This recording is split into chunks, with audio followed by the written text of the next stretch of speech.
बहुत स्वागत। आप देख रहे हैं कहानी कुर्सी की। आज हम लोग बात कर रहे हैं दिल्ली का इलेक्शन अनाउंस हो गया, उसकी चर्चा हो रही है। 5 तारीख को वोटिंग और 8 फरवरी को जो है नतीजा आ जाएंगे दिल्ली के इलेक्शन के। और इस बार क्या अरविंद केजरीवाल को दिल्ली से हटाने में बीजेपी कामयाब होगी? हम बीजेपी की चर्चा इसलिए कर रहे हैं क्योंकि कांग्रेस खेल में पिछले 2 इलेक्शन में तो बिल्कुल भी नहीं रही। 9.5% वोट था 2015 में, घट करके 4.5% हो गया वो 2020 के इलेक्शन में। सीट दोनों बार 0 है। इसीलिए ये इलेक्शन पिछले 10 साल से बिल्कुल बाइपोलर सा है दिल्ली का इलेक्शन। अरविंद केजरीवाल बनाम नरेंद्र मोदी इसलिए क्योंकि बीजेपी यहां कोई चेहरा देकर के चुनाव लड़ती नहीं है। केजरीवाल खुद कह रहे हैं कि यहां तो चलिए मैं हूं, सामने कौन है मेरी बीजेपी पता है ना, चेहरा कौन है भारतीय जनता पार्टी का। तो बीजेपी की सबसे बड़ी कमजोरी क्या ये है? और अरविंद केजरीवाल क्या सच में एंटी इनकम्बेंसी का सामना कर रहे हैं? ये घोटालों के दाग क्या दिखने लगे हैं उनकी कमीज पर? ये दिल्ली की जनता जो है बाय एंड लार्ज वो तय करेगी। अब अगर बात करें किसका वोटर कौन, ये भी इंटरेस्टिंग बहस हो जाएगी। केजरीवाल का वोटर कौन है दिल्ली के अंदर, विजय जी? इससे पता चलेगा क्या वो कुछ किसका। बिल्कुल, केजरीवाल का जो वोटर है वो मोटे तौर पर लाभार्थी वाला है, जो मतलब जो फ्री बीज वाला है। यदि हम उसको कहें कि पार्शियली मिडिल क्लास जो है उससे नीचे का जितना है, लोअर मिडिल क्लास और हाँ उससे नीचे का तबका, उसके नीचे का तबका, और उसमें से 1% भी वोटर इधर से उधर नहीं हो रहा। तो मुझे नहीं लग रहा कि आम आदमी पार्टी का कोई वोटर जो सॉलिड वोटर जिसे आप कहते हो वोट में, उसमें कोई मिडिल क्लास करता है वोट, मिडिल क्लास पार्शियल उसमें करता है। मिडिल क्लास का जो यूथ है वो आम आदमी पार्टी के साथ है मोटे तौर पर। यदि आज, बल्कि मैं कहता हूं आम आदमी पार्टी ने एक बड़ा बदलाव किया घरों में बंटवारे का। पहले जमीन पे घर बंटते थे, अब वोट पर बंटने लगे, क्योंकि आम आदमी पार्टी ने जो यूथ वोटर है वो वहां के जो पारंपरिक परिवार थे उससे अलग कर दिया मोटे तौर पर। अब ये तो इन्होंने उसकी मतलब फुटकर वोट की बात करी, जो एक मतलब वैसा आता है थोक में, वो है मुस्लिम मतदाता। 14% वोटर है, और वो कांग्रेस को छोड़ के ऐसी जमीनी स्थिति पे ऐसा नजर आ रहा है। और मेरा कई लोगों से संवाद भी हुआ कि वो जो है वो आम आदमी पार्टी की तरफ आ रहा है, जबकि आम आदमी पार्टी ने कोई ऐसा लाभार्थी में मैंने जोड़ा ना उसको। नहीं, लाभार्थी तो उसके कुछ जो आर्थिक रूप से पिछड़े हैं वो केवल उसके अंश हैं, हर व्यक्ति नहीं है। तो और कांग्रेस का और मुस्लिम समाज का एक बड़ा पुराने दिल्ली में रिश्ते रहे हैं, और वो बहुत कई मतलब दहाइयों से थे। 2020 में भी कहां वोट मिला कांग्रेस को? कुछ ही नहीं मिला। नहीं, लोकसभा में मिलता है, अच्छा मिलता है। वही मैं कह रहा था, 13-14% सौरभ एकदम से आ जाए, अगर आपके पास जो आज वो सब आपके पास जाएगा आपको लगता है? अधिकांश, मतलब मैं कहता हूँ जैसे ममता बनर्जी के पास जाता था, या दूसरे 80-85% वोट जो है मुस्लिम वोट, इस समय अरविंद केजरीवाल की तरफ जाएगा। तो 10-12% से तो शुरू करेंगे केजरीवाल, ये मान लें? बिल्कुल, ये एक बड़ी चुनौती है। नहीं, शुरू तो अरविंद केजरीवाल 20% 20 से कम तो किसी भी हालत में नहीं है। और मेरी राय आप दोनों से अलग है। उनका बेस वोटर न मुसलमान है न लाभार्थी है।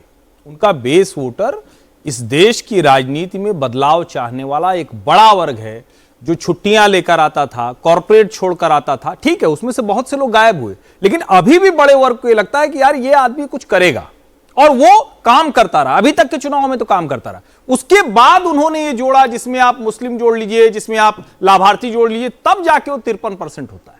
लेकिन उस 53% में जिसको आप मिडिल क्लास कह रहे हैं, पूर्वांचली कह रहे हैं, एस्पिरेशनल वोटर कह रहे हैं, वही वाला हर लोकसभा चुनाव में चला जाता है मोदी जी के पास। क्या इस बार वो पलटेगा? क्या सारी कहानी यहां जाकर टिकती है, और यही जिसको कहते हैं निर्णायक क्या होगा, तो यही वाला निर्णायक होने वाला। ये सवाल का जवाब ही तो आपको देना है। नहीं, वो वोटर जाएगा कि नहीं जाएगा? नहीं, मुझे लगता है कि इस बार जाएगा। मतलब एकदम से तो कोई नहीं जाता। नहीं, तो आज जो शाहरुख खान की फिल्म देखने वाला वो गया, सलमान खान की मूवी देख ली, ऋतिक रोशन की देख ली, हाँ वरुण धवन की देख ली। यहाँ कौन है, किसकी फिल्म देखने जाए हम? नहीं, लेकिन यही तो दिक्कत है ना। ये शाहरुख सलमान ये वाला जमाना ही चला गया ना। अब कहां वो वाला जमाना है? अब तो नए स्टार आते हैं, नए लोग आते हैं। कोई भी जो भी है, कौन है?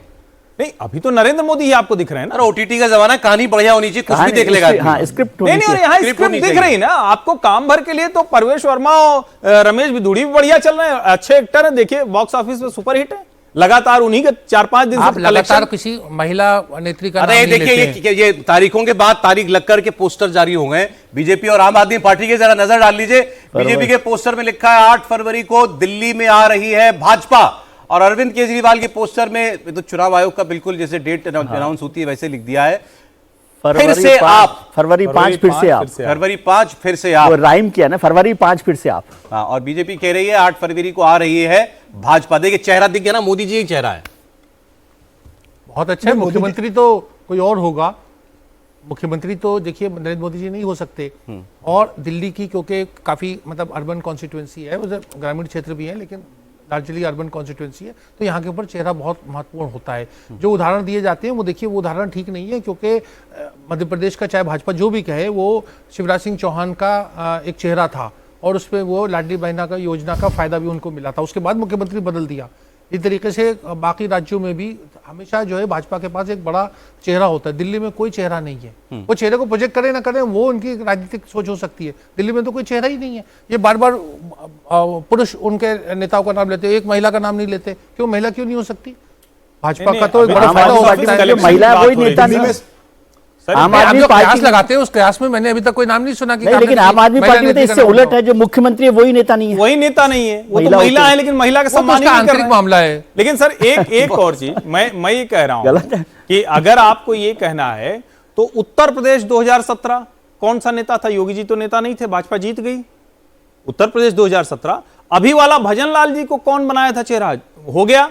और शिवराज जी नेता नहीं थे सर, वो चिट्ठी मोदी जी वाली है कि हमारी ये योजनाएं, शिवराज जी का चेहरा कहीं नहीं था।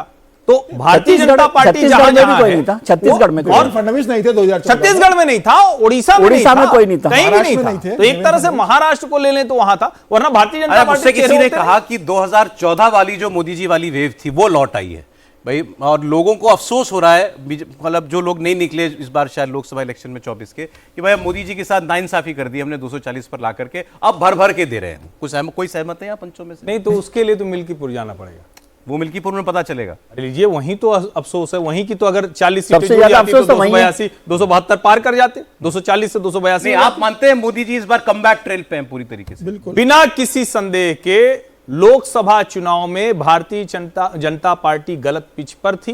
अपनी कुछ उसकी कमियां थी जो साफ साफ सबसे बड़े राज्य उत्तर प्रदेश में दिखा, वरना उसी तरह से था, चुनाव वही था जो दिख रहा था। लेकिन उत्तर प्रदेश ने सब कुछ, जिसको कहते हैं ना कि उलट दिया, सारे परिणाम उलट दिए। और उसके बाद ये मैं नहीं कहूंगा कि प्रायश्चित, अफसोस ये सब नेताओं को बोलना चाहिए, मुझे लगता है ये लोकतंत्र में ठीक नहीं। भैया उस वक्त उनको बात ठीक नहीं लगी, राहुल की बात थोड़ी ठीक लगी तो उनके साथ चले गए। लेकिन उसके बाद जो राहुल जी के कर्म रहे, और अभी तो खैर वियतनाम से लौट आए हैं, लेकिन बताइए भला ऐसे समय पे कौन छुट्टियों पे अर्थव्यवस्था देखने गए थे? प्रधानमंत्री मोदी अर्थव्यवस्था देखने गए थे, वियतनाम की अर्थव्यवस्था देखने गए थे, ये हरीश रावत जी ने कहा है। हो सकता है वियतनाम मॉडल दिल्ली में लागू करना हो, अभी बताएंगे। वियतनाम मॉडल दिल्ली में अभी चुनाव भी तो वियतनाम यात्रा को कर्म से क्यों जोड़ रहे हैं? डबल इंजन सरकार का कि भाई अगर दिल्ली का विकास करना है तो यहाँ पर भारतीय जनता पार्टी की सरकार को लाना होगा। मुझे लग रहा है इस बार का एक वोटर ऐसा भी वोट करेगा जो चाहेगा कि भाई दिल्ली में तो कोई पूर्ण राज्य की सरकार है नहीं, इसको पूरे समय केंद्र के ऊपर निर्भर रहना है। एलडी के समय पूरे समय मुख्यमंत्री का झगड़ा चलता रहता है। कई केंद्र की योजनाएं जो प्रधानमंत्री मोदी की है वो दिल्ली वासियों को मिलती नहीं है। तो ऐसा वोटर जिसको प्रधानमंत्री एड्रेस कर रहे हैं कि भाई आप दोनों जगह एक सरकार दीजिए, आपका पूरा विकास होगा। और मुझे लग रहा है 4 से 5% वोट अगर इस आधार पर शिफ्ट हो जाता है कि नहीं दिल्ली में प्रधानमंत्री मोदी है, इस बार दिल्ली में भी हम भारतीय जनता पार्टी की सरकार देते हैं, तो मुझे लग रहा है कि पूरा गेम बदल जाएगा। और प्रधानमंत्री मोदी का उसी पर फोकस है कि डबल इंजन की सरकार आप लेकर आइए। ये ऐसा वोटर तो हो सकता है, भले वो केजरीवाल से नाराज ना हो, लेकिन जो लाचारी केजरीवाल जी कई बार जाहिर करते हैं ना अक्सर ही, कि ये मुझे काम नहीं करने दे रहे, हो सकता है किसी को नहीं करने दे रहे, चलो जो करेगा। देखिए 10 साल तमाशा बहुत, अगर आपकी और समीर जी की बात सही हुई कि दिल्ली में भाजपा ने जो था अरविंद केजरीवाल और आम आदमी पार्टी को राजनीतिक रूप से ध्वस्त कर दिया, तो तमाम क्षेत्रीय दल, उसके बाद फिर ममता की बारी आएगी, एमके स्टालिन की बारी आएगी, और वो भाजपा पूरे देश में तमाम चुनाव आसानी से जीत जाएगी, अगर लोगों की यही सोच आ गई, यही धारणा। अच्छा। लेकिन देखिए हम सब राजनीति को समझते हैं, और हमारे आप कह रहे हैं अगर यहाँ मोदी जीत गए दिल्ली में तो एक अलग ट्रेंड शुरू होगा? बिल्कुल अलग ट्रेंड शुरू हो जाएगा, और तमाम देश में उसका एक तरीके का अनुसरण होगा। लेकिन मुझे लगता है कि देश में अभी भी देखिए भाजपा का 40% वोट है, 60% लोग जो हैं बाहर हैं, और वो अलग अलग तरीके से वोट डालते हैं। तो अगर समान एक ही सोच राजनीतिक दलों की हो जाए तो फिर क्या कहने, फिर दूसरी तरह का अमृतकाल आ जाएगा। हरियाणा महाराष्ट्र के बीच में नहीं, झारखंड और जम्मू कश्मीर हुआ कि नहीं हुआ? ठीक है, भारत लोकतांत्रिक देश है, किसी नेता की एक जीत से नहीं होता है। किसी एक नेता, नरेंद्र मोदी जी के उनको कम भी किया, जनता सबको लोकतांत्रिक तरीके से राइट टाइम करती रहती है। इस बार केजरीवाल के राइट टाइम होने का समय है, केजरीवाल के राइट टाइम। बिल्कुल लौट रहे हैं, बहस जारी है हमारी सारे मेहमानों के बीच में। दिल्ली का इलेक्शन, इस बार दिल्ली किसको जिताने जा रही है, चर्चा जारी रहेगी। जल्द लौटते हैं।